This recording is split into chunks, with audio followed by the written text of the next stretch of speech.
اور میں ایڈ کر رہا ہوں، اے میری بہنوں، جب تم کھانے کے لیے جمع ہو تو ایک دوسرے کی راہ دیکھو۔ اگر کوئی بھوکا ہو تو اپنے گھر میں کھا لے، تاکہ تمہارا جمع ہونا سزا کا باعث نہ ہو، اور باقی باتوں کو میں آ کر درست کر دوں گا۔ خدا ان کے زندگی بخش کلام کے پڑھے اور سنے جانے پر خداوند کی برکت ہو، آمین۔ مسیحی دنیا میں پاکشاہ کی رسم کو مختلف ناموں سے پکارا جاتا ہے۔ اسے خداوند کی میز، برکت کا پیالہ، خداوند کی عشاء، پاک عشاء اور روٹی توڑنا کہا جاتا ہے۔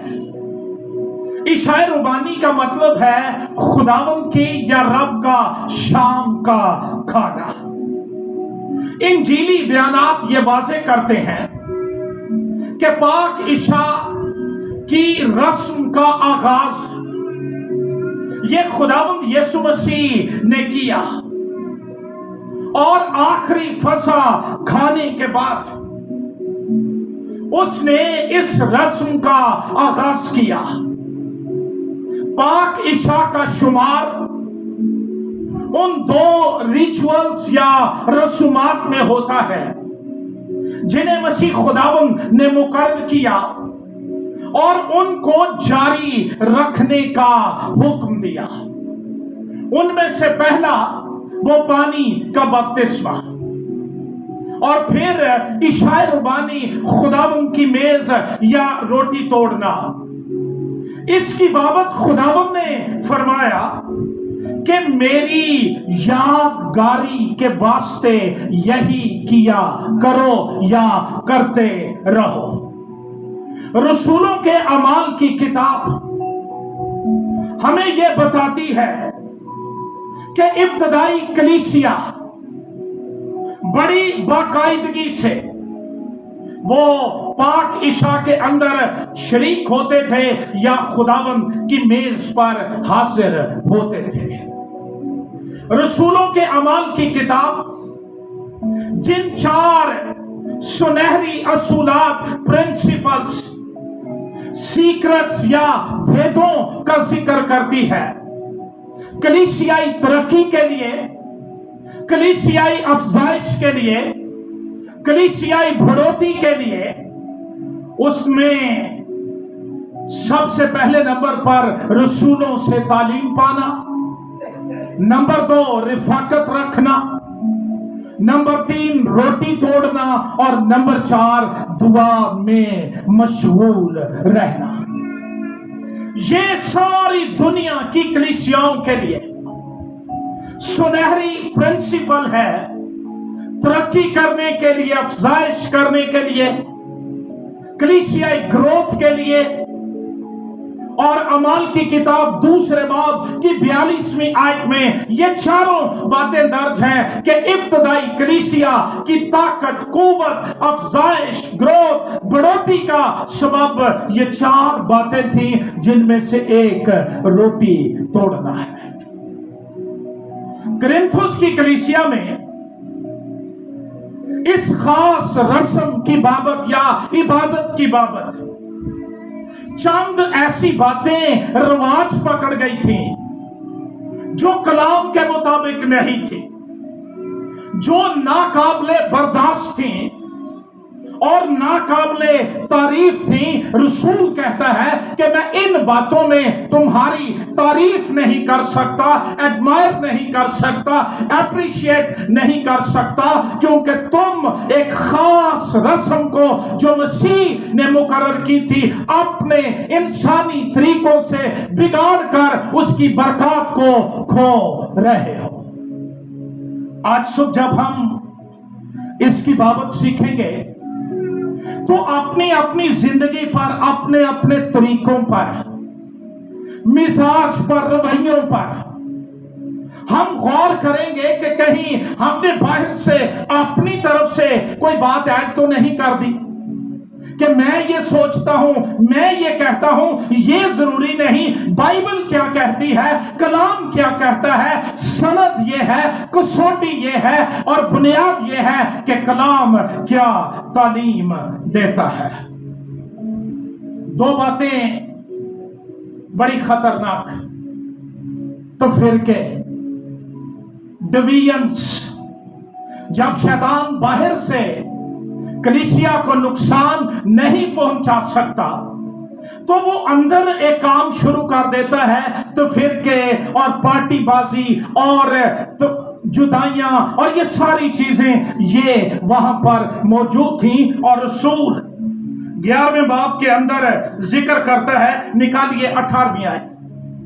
میں چاہتا ہوں آج صبح تفصیل سے ہم غور کریں، کیونکہ اول تو میں یہ سنتا ہوں کہ جس وقت تمہاری کلیسیا جمع ہوتی ہے تم میں تو فرقے ہوتے ہیں، جمع ہوتے ہیں پاکشاہ کے لیے، اور اندر کیا ہے تو فرقے۔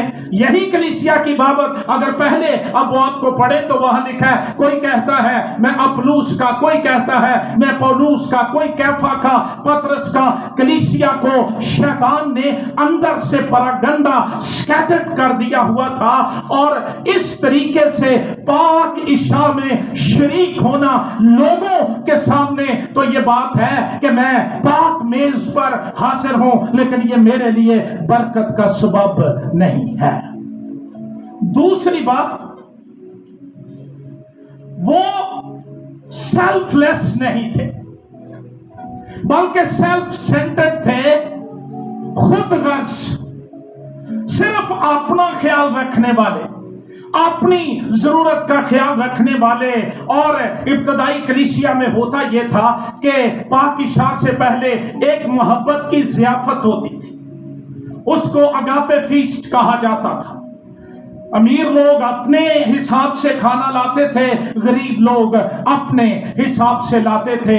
تو طریقہ یہ تھا کہ مل کر کھایا جائے تاکہ وہ لوگ جن کے پاس بہتر نعمتیں نہیں ہیں ان کو خدا کی طرف سے دی گئی نعمتوں میں شریک کیا جائے۔ لیکن ہوتا یہ تھا کہ تگڑے، دولت مند، شاہانہ مزاج کے لوگ آج بھی جو کلیسیاؤں میں ہیں وہ کسی کے ساتھ مل کر بیٹھنا پسند نہیں کرتے۔ وہ جی میں تو بڑی جلدی میں ہوں، مجھے بڑی بھوک لگی ہوئی ہے۔ اصل میں لالچ اندر یہ تھا کہ جو میں لے آیا ہوں میں ہی مکاواں۔ لاتے تو تھے ان بھائیوں بہنوں کے لیے جن کے پاس نہیں ہے، لیکن آپ ہی کھا کر چلے جاتے تھے۔ اور رسول کہتا ہے، 11واں باب نکالیے میرے ساتھ اور پڑھیے 21 آیت، کیونکہ کھانے کے وقت ہر شخص دوسرے سے پہلے اپنا عشاء کھا لیتا ہے، اور کوئی تو بھوکا رہتا ہے اور کسی کو نشہ ہو جاتا ہے، کیونکہ کھانے پینے کے لیے تمہارے گھر نہیں، یا خدا کی کلیسیا کو ناچیز جانتے ہو، اور جن کے پاس نہیں ان کو شرمندہ کرتے ہو۔ میں تم سے کہتا ہوں، کیا اس بات میں تمہاری تعریف کروں؟ میں تعریف نہیں کرتا۔ یہ دو باتیں، محبت کی کمی، خود غرضی، اس کا بہت زیادہ کلیسیا کے اندر ہونا یہ کلیسیا کو بانٹ دیتا ہے، پھاڑ دیتا ہے، تو فرقے آ جاتے ہیں۔ اس لیے رسول کہتا ہے کہ میں ان کی بابت تمہاری تعریف نہیں۔ ہونا تو یہ چاہیے، رسول کہتا ہے مسیح کی محبت تو یہ ہے کہ تم ایک دوسرے کی راہ دیکھو اور انتظار کرو کہ جب تک فلاں بھائی نہ آ جائے، فلاں بہن نہ آ جائے ہم کھانا نہیں شروع کریں گے۔ لیکن ہو یہ رہا تھا، کوئی بھوکا رہتا تھا، کسی کو نشہ ہو جاتا تھا۔ خدا کے پاک روح نے رسول کو تحریک دی کہ وہ تعلیم دے کہ اس طرح کے کھانے محبت کی ضیافت نہیں ہو سکتے ہیں، یہ تو خود غرضی اور سیلفش ہونے کی ضیافت ہے، خدا اس کو پسند نہیں کرتا۔ بہت ضروری ہے کہ ہر ایک ایماندار خداوند کی میز پر پاک عشاء کے اندر پوری سمجھ بوجھ دانائی اور کلام کی دی گئی الہیاتی پہچان کے ساتھ شریک ہو، اور پھر اس کی الہیاتی اہمیت پر غور ہم کرتے رہیں کہ پاک عشاء کیا ہے، ہم کیوں اس میں شریک ہوتے ہیں، اس میں شریک ہونا ہمارے لیے کس حد تک برکت کا، بڑھوتری کا، افزائش کا سبب ہے۔ تو آئیے آج صبح غور کریں۔ پہلی بات، پاک عشاء خداوند کی طرف سے مقرر کردہ رسم ہے، اور اس کی ادائیگی کے پیچھے خداوند کا الہی اختیار، اس کی برکات شامل ہے۔ اور رسول کہتا ہے کیونکہ یہ بات جو پاک عشاء کے حوالے سے ہے، جو خداوند کی میز کے حوالے سے ہے، جو روٹی توڑنے کے حوالے سے ہے، یہ مجھے خداوند سے پہنچی۔ نہ یہ انسان کی ایجاد ہے، نہ انسان نے اس کا آغاز کیا، نہ اس میں انسانی اختیار شامل ہے کہ کسی کلیسیائی لیڈر نے اس کا آغاز کیا تھا، ہرگز نہیں۔ یہ خداوند کی طرف سے آغاز کیا گیا، اور خداوند کا الہی اختیار اس کے پیچھے اور اس کے اندر شامل ہے۔ اس لیے رسول کہتا ہے یہ بات مجھے خداوند سے پہنچی۔ اس کا مطلب ہے انسانوں نے اس کو نہیں سکھائی، انسانوں نے تعلیم نہیں دی، بلکہ یہ براہ راست ڈائریکٹلی اس کو خداوند کی طرف سے مکاشفہ ہوا۔ ویژن میں یا وجدانی حالت کے اندر، روحانی سرفرازی کی حالت میں یہ بھید اس پر کھولا گیا، یہ مکاشفہ اس کو ملا گیا، جس کا ذکر وہ غلطیوں کی کلیسیا کے نام خط کھولیے میرے ساتھ جلدی سے۔ پہلا باب 12ویں آیت کے اندر کرتا ہے، اور وہ کہتا ہے غلطیوں کی کلیسیا کے نام خط، پہلا باب 12ویں آیت، کیونکہ وہ مجھے انسان کی طرف سے نہیں پہنچی اور نہ مجھے سکھائی گئی، بلکہ یسوع مسیح کی طرف سے مجھے اس کا مکاشفہ ہوا۔ پاک عشاء کی تعلیم یہ مکاشفاتی ہے، براہ راست خداوند کی طرف سے اس کو اس کا مکاشفہ دیا گیا ہے۔ اس کے پیچھے خداوند کا الہی اختیار موجود ہے۔ مطلب یہ ہے کہ اگر کوئی اس کی نافرمانی کرتا ہے، انحراف کرتا ہے، چھوڑ کر چلا جاتا ہے، تو دراصل وہ خداوند کے اختیار کو، اس کی قدرت کو ڈینائی کرتا ہے، انکار کرتا ہے، انحراف کرتا ہے، کیونکہ یہ بات مجھے خداوند کی طرف سے پہنچی۔ اور میری دعا یہ ہے کہ یہ تعلیم آپ کے اندر ایک مکاشفہ بن جائے، جو آسمان کی طرف سے آپ کو دیا جائے۔ اور رسول کہتا ہے مجھے پہنچی اور میں نے تم کو پہنچا دیا۔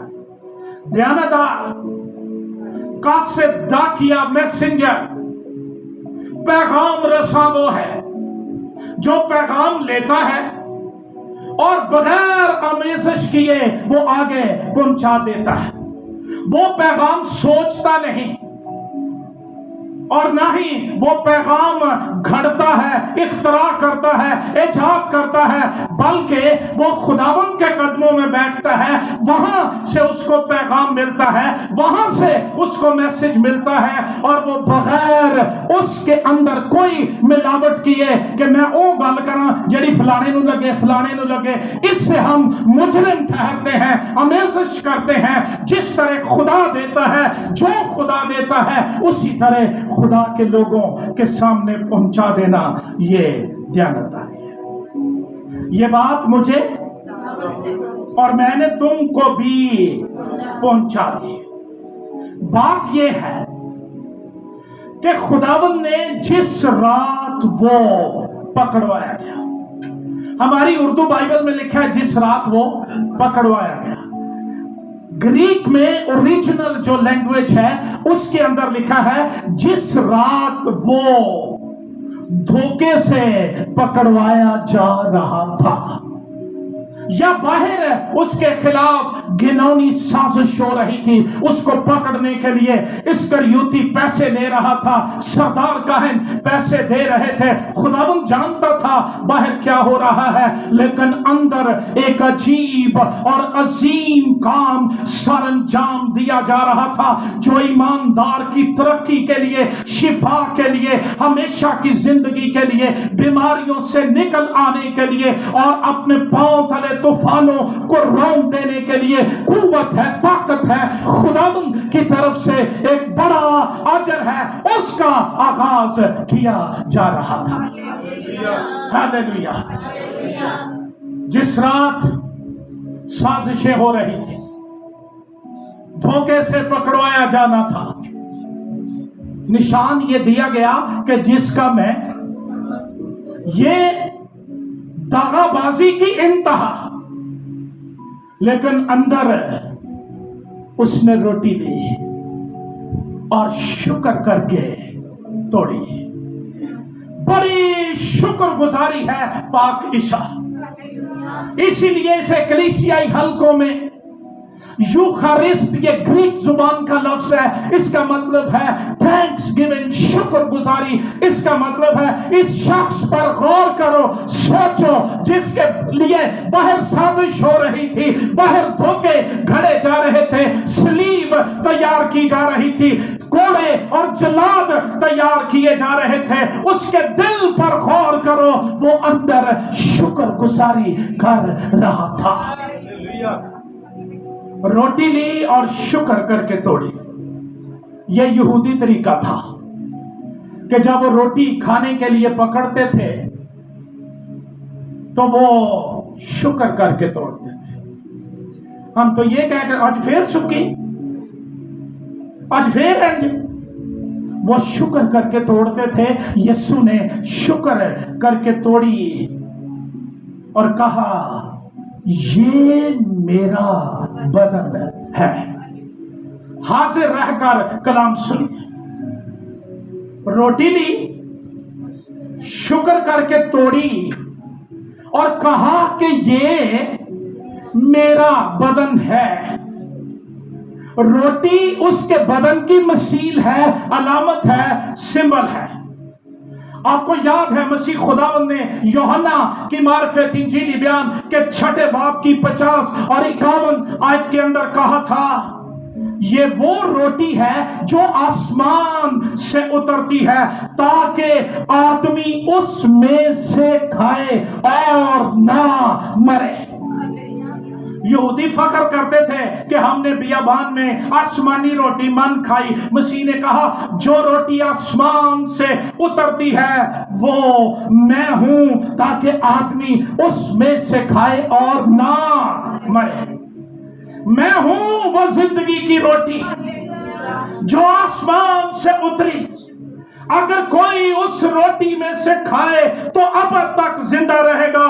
جو روٹی میں جہان کی زندگی کے لیے دوں گا وہ میرا گوشت ہے۔ اس کا یہ مطلب نہیں کہ وہ فزیکلی مرے گا، نہیں، ہاں یہ اصول ہے، فطرت ہے، مقرر کرتا ہے آدمیوں کے لیے ایک بار مرنا اور اس کے بعد عدالت کا ہونا مقرر ہے، لیکن پاک عشاء کے اندر شریک ہونے والا ایماندار جو آسمانی روٹی کو کھاتا ہے، یسوع جو زندگی کا سرچشمہ ہے اس کو کھاتا اور اس کو پیتا ہے، اگر وہ مر جائے پھر بھی زندہ رہے گا، کیونکہ دوسری موت کا اس پر کوئی اختیار نہیں ہونے کا۔ کلام کہتا ہے یہ میرا بدن ہے۔ ابھی تک بدن توڑا نہیں گیا تھا، ابھی تک تو آخری فصل چل رہی تھی، اس کے بعد پروسیکیوشن کا پروسیس تھا، لیکن اس نے بتا دیا کہ کس طرح اس کا بدن توڑا جائے گا، اور جس طرح روٹی انسانی بدن کو طاقت دیتی اور تقویت پہنچاتی ہے، اسی طرح اس کا ٹوٹا ہوا بدن تقویت پہنچائے گا اور طاقت دے گا اور آزاد کرے گا اور گرنے نہیں دے گا اور ماند نہیں ہونے دے گا اور بجھنے نہیں دے گا۔ بعض لوگ یہ سوچتے ہیں کہ یہ جو روٹی ہے، شیرہ ہے، یہ حقیقی معنوں میں گوشت اور خون بن جاتا ہے۔ مجھے یاد ہے لاہور میں جب میں تھا، ایک دفعہ ایک فیملی پاکشاہ بنا کر لاتی تھی، یا تو میوے زیادہ ڈال گئے یا پتی کی تو بہت ہی پات تھے، اس کا تھوڑا کلر چینج ہو گیا۔ وہ بندہ بڑا جذباتی تھا، میں نے گواہی کا موقع دیا، خون بن گیا ہے۔ کلام اس طرح کی کوئی تعلیم نہیں دیتا۔ مسیح کے بدن کی علامت روٹی ہے، اور جس طرح روٹی توڑی جاتی ہے استعمال سے پہلے، اسی طرح مسیح کا بدن رومی کوڑے نے توڑ دیا تاکہ ہمارے لیے قابل استعمال ہو جائے۔ یہ بات ذہن نشین رہے، لوتھرن کلیسیاں یہ تعلیم دیتی ہیں۔ میں اس کو زیادہ نہیں کھولوں گا، پھر لوگوں کے لیے درد کا سبب ہو جائے گا کہ جب مسیح کا یہ شیرہ اور روٹی آتی ہے اور دعا ہوتی ہے، یہ خون اور گوشت بن جاتا ہے، لیکن ایسا ہرگز نہیں۔ کلام کہتا ہے کہ یہ مسیح کے بدن اور خون کی علامت ہے، اور یسوع نے کہا یہ میرا بدن ہے۔ اور یہ بھی یاد رہے کہ پاکشاہ سلانٹی پاپڑ کا پیکٹ نہیں کہ بچوں کو چپ کرانے کے لیے دیا جائے، اس کے تقدس کا، پاکیزگی کا خیال رکھنا یہ بھی انتہائی ضروری ہے۔ یہ میرا بدن ہے، جو سارا میسج کمپلیٹ ہو جاتا ہے اس میں کہ یہ میرا بدن ہے جو تمہارے لیے ہے، یہ میرے لیے نہیں ہے، تمہارے لیے ہے۔ نسل انسانی کے لیے پیغام یہ ہے کہ مسیح کا بدن تمہارے لیے توڑا گیا، اور کلام کہتا ہے یسایا نبی کے صحیفے کے 53 باب اور پھر پطرس کے خط میں کہ اس کے مار کھانے سے ہم نے شفا پائی ہے۔ اگر آج صبح بیمار ہیں، روحانی طور پر، ذہنی طور پر، بدنی طور پر، ہمارا المیہ یہ ہے کہ ہم مسیح کے خون اور بدن سے زیادہ، آیات سے زیادہ، نوشتوں سے زیادہ گولی اور ٹیکے پر توکل کرتے ہیں۔ لیکن کلام کی سچائی یہ ہے، اس کے مار کھانے سے تم نے شفا پائی ہے۔ جتنی دفعہ ہم میڈیسن لیتے ہیں اتنی دفعہ ہم اقرار کرتے رہے۔ میں میڈیسن کھانے سے منع نہیں کر رہا ہوں، لیکن اقرار کرتے رہے کہ اس کے مار کھانے سے میں نے شفا پائی ہے۔ شفا میڈیسن کے اندر نہیں، لیکن ڈیفینیٹلی یسوع کے بدن اور خون کے اندر موجود ہے۔ یہ میرا بدن ہے جو میری یادگاری کے لیے۔ دوسری بات، پہلی بات تھی کہ یہ بات مجھے خداوند سے پہنچی، پاکشاہ یہ آسمانی الہی حکم ہے، اس میں شریک ہوتے رہنے کا۔ مسیح نے اس کا آغاز کیا۔ دوسری بات، پاکشاہ ایک یادگاری ہے، اٹس a remembrance، یاد کرنے کا طریقہ۔ مسیح نے کہا میری یادگاری کے لیے کیا کیا کرو۔ اس کا مطلب ہے جب ہم پادشاہ کی میز پر آتے ہیں درست طریقے کے ساتھ، تو ہم یاد کرتے ہیں کہ میرے بدن کی تعمیر اور ترقی، شفا اور میرے گناہوں کی معافی اور دھوئے جانے کے لیے یہ بدن توڑا گیا اور یہ لہو نچوڑا گیا۔ اس سے بہتر علاج اور ریمیڈی گناہ کی دنیا میں موجود نہیں ہے۔ یہ یادگاری ہے۔ آج ہمارے لیڈرز وہ جو لے کے جاتے ہیں، وہ جا کے کہتے ہیں یسوع مسیح کا بدن. مارٹن لوتھر کہتا تھا ایماندارو یسوع مسیح کو کھاؤ، یسوع مسیح میں پیو. ہم جو کھاتے ہیں وہی ہماری طاقت ہوتا ہے، اور جو یسوع کو کھاتے ہیں ان کی طاقت یسوع ہو جاتا ہے. یہ پاکشاہ کوئی انسانی کلیسیائی آرڈیننس یا مقرر کردہ رسم نہیں ہے، یہ خداوند کی ہے. اور جب ہم اس کی میز پر آتے ہیں تو ہم اس کو یاد دنیا میں غالب رہنے کے لیے، دنیا میں حوصلہ رکھنے کے لیے، دنیا میں مصائب اور طوفانوں اور غموں اور تاریکیوں پر غالب آنے کے لیے ایک ہی یادگار مبارک ہے، اور وہ یسوع مسیح کی ہے. اور پاک عشاء کی میز پر ہم یاد کرتے ہیں کہ کوئی میرے گناہ، میرے پاپ، میری بیماریاں، میری موت، میری لعنتیں لے کر صلیب پر چڑھ گیا، اور حکموں کی وہ دستاویز جو میرے خلاف تھی اس کو کیلوں سے چڑھ کر سامنے سے ہٹا دیا، اور ان پر فتح یابی کا شادیانہ بجا دیا. میری یادگاری کے لیے یہی کیا کرو. پھر پیالہ لیا اور کہا یہ پیالہ بڑا خاص. پاک فسح جب مناتے تھے یہودی، وہاں پر بھی پیالے ہوتے تھے، اس میں نمکین پانی ہوتا تھا. ایک تو وہ آنسوؤں کی یاد، ٹیئرز جو وہ بہاتے تھے بیابان میں، اس کا، اور پھر دکھ کے ساتھ جو پانی ان کو ملتا تھا. یہاں معاملہ ہی فرق ہے. بعض ایماندار آج بھی اس لیے شریک ہوں دے فسا مناؤں ڈے شاید یہودیوں والے نہیں. مسیح نے کہا یہ پیالہ خاص، یہ برکت کا پیالہ، یہ آنسوؤں کے پونچھے جانے کا پیغام، یہ تیرے غموں اور تنہائیوں کے اٹھائے جانے کا پیغام، یہ تیری رہائی، تیری نجات، تیری زندگی کا پیغام. یہ پیالہ میرے خون میں نیا عہد ہے.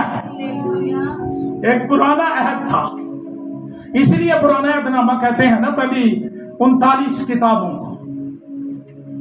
پرانا عہد اسے موسوی عہد یا سینائی کوئی سینا کا عہد کہا جاتا ہے. خروج کی کتاب 24واں باب اس کی پہلی 3 آیات کے اندر اس عہد کا ذکر ہے. میں پڑھوں گا نہیں، آپ گھروں میں ضرور اس کو دیکھیے. اور یہ عہد جو تھا یہ لیلوں اور بچڑوں کے لہو سے باندھا گیا، اور لوگوں نے جب ان پر لہو لگایا گیا اقرار کیا کہ ہم اس عہد پر چلیں گے.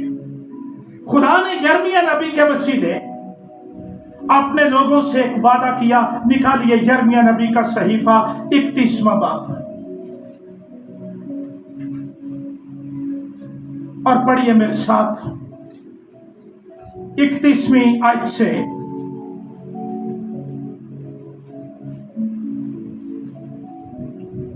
سب کو مل گیا؟ سارے پڑھو اور بغور اس پر ہم غور کرتے ہیں. یرمیہ نبی کا صحیفہ 31واں باب 31ویں آیت سے مل گیا. دیکھ وہ دن آتے ہیں، خداوند فرماتا ہے. کون کہہ رہا ہے؟ یہوہ فرما رہا ہے، جب میں اسرائیل کے گھرانے اور یہودا کے گھرانے کے ساتھ نیا عہد باندھوں گا.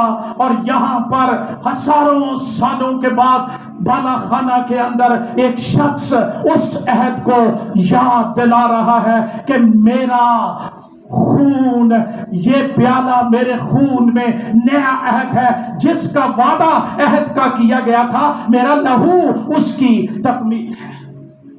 عہد کیا ہے؟ اس عہد کے مطابق، اس عہد کے مطابق نہیں جو میں نے ان کے باپ دادا سے کیا. یہ موثق کووننٹ کی بات ہے. جب میں نے ان کی دستگیری کی تاکہ ان کو ملک مصر سے نکال لاؤں، اور انہوں نے میرے اس عہد کو توڑا، اور اگرچہ میں ان کا مالک تھا، خداوند فرماتا ہے، بلکہ یہ وہ عہد ہے